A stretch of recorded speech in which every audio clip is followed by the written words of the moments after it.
Okay, we're going to hold an emergency update to explain what's going on here in China and all across China.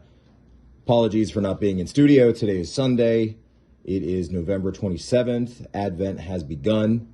And what can I say? I'm still at my parents' house visiting, no studio. But the news doesn't stop, and we take no days off around here. So what we're seeing going on across China are mass protests in almost every major city across the country, from east to west to north to south. What kicked this off? Well, you had two situations. First, massive zero COVID lockdowns for the past 3 months across China. Remember, China had been open from the end of 2020 all the way up until the National People's Congress earlier this year, which took place in October, about a month ago.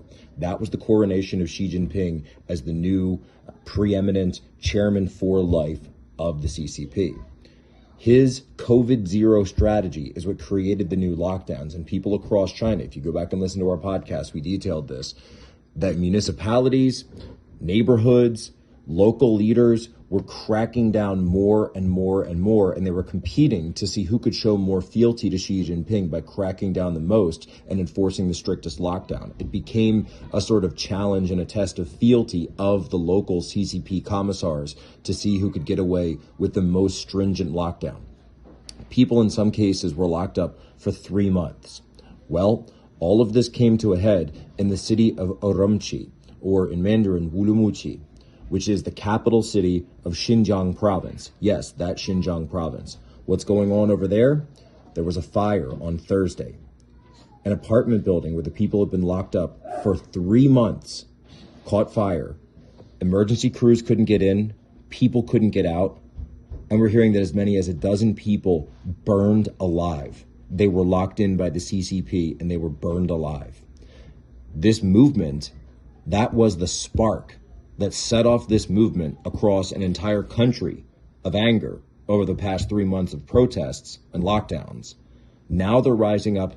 Shanghai, where I used to live, Wuhan, of course, where it all started, they're smashing down the barricades, chanting, "It started in Wuhan, it ends in Wuhan." Even in Beijing, at Tsinghua University, one of the most prestigious universities in all of China, the students are rising up there. You're now seeing this in Nanjing.